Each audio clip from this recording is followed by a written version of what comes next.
വീണ്ടും വരുന്നവനായ യേശുക്രിസ്തുവിൻ്റെ നാമത്തിൽ ഏവർക്കും സ്നേഹവന്ദനം. ഈ പ്രഭാതത്തിലെ നമ്മുടെ വായനഭാഗം സംഖ്യാപുസ്തകം 8 മുതൽ 11 വരെയുള്ള അധ്യായങ്ങളാകുന്നു. ഇന്നത്തെ കുറിവാക്യം സംഖ്യാപുസ്തകം 11 അധ്യായം 17 വാക്യം. അവിടെ ഞാൻ ഇറങ്ങി വന്ന് നിന്നോട് അരുളി ചെയ്യും. ഞാൻ നിന്റെ മേലുള്ള ആത്മാവിൽ കുറെയെടുത്ത് അവരുടെ മേൽ പകരും. നീ ഏകനായി വഹിക്കാതിരിക്കേണ്ടതിന് അവർ നിന്നോടുകൂടെ ജനത്തിൻ്റെ ഭാരം വഹിക്കും. ഇസ്രായേൽ ജനത്തിൻ്റെ മരുഭൂമി യാത്രയിലെ ഒരു നിർണായക ഘട്ടമാണ് ഇന്നത്തെ അധ്യായങ്ങളിൽ നാം കാണുന്നത്. ദൈവം തൻ്റെ ജനത്തെ ഒരു പുതിയ ക്രമത്തിലേക്കും വിശുദ്ധിയിലേക്കും നയിക്കുന്നതും അതോടൊപ്പം തന്നെ മനുഷ്യൻ്റെ സന്തോഷമില്ലായ്മയും പരാതിയും വെളിപ്പെടുത്തുന്ന അനുഭവവുമാണ് നാം ഇവിടെ കാണുന്നത്.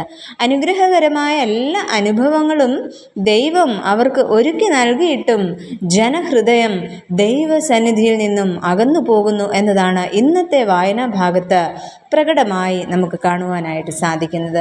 ഇവിടെ ജനങ്ങളും ദൈവവും 2 തരത്തിലുള്ള സമീപനങ്ങളാണ് പ്രകടിപ്പിക്കുന്നത്. അവ എന്തെല്ലാം എന്ന് നമുക്ക് നോക്കാം. ഒന്നാമതായിട്ട്, പരാതികൾ ഉയർത്തുന്ന ജനം. ദൈവിക സാന്നിധ്യത്തിൽ തുടരുന്ന ജനത്തിൻ്റെ ഉയർന്ന പരാതികളാണ് സംഖ്യാപുസ്തകം 11 അധ്യായത്തിൽ നാം കാണുന്നത്. ജനം യഹോവയ്ക്ക് അനിഷ്ടം തോന്നുമാറ് പിറുപിറുക്കുകയും യഹോവയുടെ കോപം ജ്വലിക്കുകയും യഹോവ അവരുടെ മേൽ തീ അയച്ച് ദഹിപ്പിക്കുകയും ചെയ്യുന്നതായിട്ട് നമ്മൾ വായിക്കുന്നു. ഭക്ഷണത്തിന് വേണ്ടിയുള്ള കലഹവും പരാതികളും നമുക്കിവിടെ കാണുവാനായിട്ട് കഴിയുന്നു. ഈ മന്നയല്ലാതെ ഒന്നും കാണുവാനില്ല എന്ന് ജനം അവിടെ പറയുന്നു. ദൈവം നൽകിയ ആഹാരത്തെ അവിടെ നിന്ദിക്കുകയാണ് ചെയ്യുന്നത്. മാത്രമല്ല, കഠിനമായ പീഡനങ്ങൾ അനുഭവിച്ചുവെങ്കിലും ഇപ്പോഴും മിസ്രയീമിനെ കുറിച്ചുള്ളൊരു മോഹവും ജനത്തിൻ്റെ ഉള്ളിൽ അവശേഷിക്കുന്നതായിട്ട് നമുക്ക് കാണുവാൻ കഴിയുന്നു. മിസ്രയീമിലായിരുന്നപ്പോൾ അവിടെ വെച്ച് വില കൂടാതെ തിന്നിട്ടുള്ളവയെക്കുറിച്ച് ഇപ്പോൾ ഇവിടെ ഓർക്കുകയാണ് ചെയ്യുന്നത്.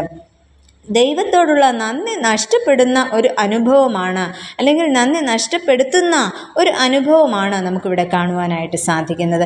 ഇത്തരം പരാതികൾ ദൈവഹൃദയത്തെ ദുഃഖിപ്പിക്കുന്നതാണ്. ഇതിലൂടെ നമുക്ക് മനസ്സിലാക്കുവാനായിട്ട് കഴിയുന്നത് പരാതികൾ നമ്മുടെ വിശ്വാസത്തെയും ദൈവസ്നേഹത്തെയും ദുർബലമാക്കി തീർക്കുന്ന ഒന്നാണ്. എന്നാൽ നന്ദിയുള്ള ഹൃദയം നമ്മുടെ വിശ്വാസത്തെ ശക്തിയുള്ളതാക്കി മാറ്റുകയും ചെയ്യും. പ്രിയമുള്ളവരെ, നമ്മുടെ കഴിഞ്ഞകാല ജീവിതങ്ങളിലേക്ക് നമുക്കൊന്ന് തിരിഞ്ഞു നോക്കാം. ദൈവം നടത്തിയ വിധങ്ങൾക്കായി നന്ദിയോടെ ദൈവത്തിന് സ്തോത്രം ചെയ്യാം. രണ്ടാമതായിട്ട് ഇവിടെ നമുക്ക് കാണുവാനായിട്ട് സാധിക്കുന്നത് ഭാരങ്ങൾ പങ്കിടുന്ന ഒരു ദൈവത്തെയാണ്. ഇത്തരത്തിലെ ഇസ്രായേൽ ജനതയുടെ പരാതികൾ കേട്ട മോശെ യഹോവയോട് തൻ്റെ ഭാരങ്ങൾ പങ്കിടുന്നു. ഇവിടെ മോശയുടെ സങ്കടസ്ഥിതി അറിഞ്ഞ ദൈവം പരിഹാരമായി മോശയോട് കൂടെ നിൽക്കുന്നതായിട്ട് കാണാം. ജനത്തിൽ നിന്നും 70 മൂപ്പന്മാരെ തിരഞ്ഞെടുക്കുകയും ജനത്തിന് ആവശ്യമായ മേൽനോട്ടം നൽകുവാനും അവരെ നിയോഗിക്കുന്നതായിട്ട് നമുക്ക് മനസ്സിലാക്കുവാൻ കഴിയുന്നു. പ്രിയമുള്ളവരെ, ദൈവം നമ്മെ ഒറ്റയ്ക്ക് ഭാരങ്ങൾ വഹിക്കുവാനായിട്ട് വിട്ടുകളയുന്നവനല്ല. നമ്മുടെ ഏതാവശ്യങ്ങളിലും കൂടെ ഇരിക്കുന്ന ഒരു ദൈവം, ഭാരങ്ങൾ പങ്കിടുകയും നമ്മുടെ ഭാരങ്ങളെ ലഘൂകരിച്ചു തരികയും ചെയ്യുന്ന ഒരു ദൈവം. 55 സങ്കീർത്തനത്തിൽ സങ്കീർത്തനക്കാരൻ പറയുന്നു, നിന്റെ ഭാരം യഹോവയുടെ മേൽ വച്ചുകൊള്ളുക, അവൻ നിന്നെ പുലർത്തും. നീതിമാൻ കുലുങ്ങിപ്പോകുവാൻ അവൻ ഒരു നാളും സമ്മതിക്കുകയില്ല എന്ന്. ഭാരങ്ങളാൽ നിറഞ്ഞ ഈ ലോകത്തിൽ, അതായത് പഠനത്തിൻ്റെ സമ്മർദ്ദം, ജോലി മേഖലയിലെ സമ്മർദ്ദങ്ങൾ, സാമ്പത്തികമായ ബുദ്ധിമുട്ടുകൾ നിറഞ്ഞ സമ്മർദ്ദങ്ങൾ, കുടുംബ പ്രശ്നങ്ങൾ, ആരോഗ്യത്തെക്കുറിച്ചുള്ള ആശങ്കകൾ, ഇങ്ങനെയുള്ള അനുഭവങ്ങളിൽ തളർന്നവരാണ് നമ്മൾ. എന്നാൽ നമ്മുടെ ഇത്തരം ഭാരങ്ങളെല്ലാം യഹോവയിലേക്ക് സമർപ്പിക്കുവാനായിട്ട് നമുക്ക് സാധിക്കണം. അപ്രകാരം ദൈവസന്നിധിയിലേക്ക് അടുക്കുവാൻ ദൈവം നമ്മെ ഏവരെയും ശക്തീകരിക്കട്ടെ. നമുക്ക് പ്രാർത്ഥിക്കാം.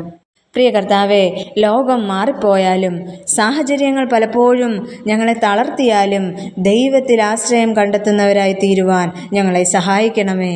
ആമേൻ.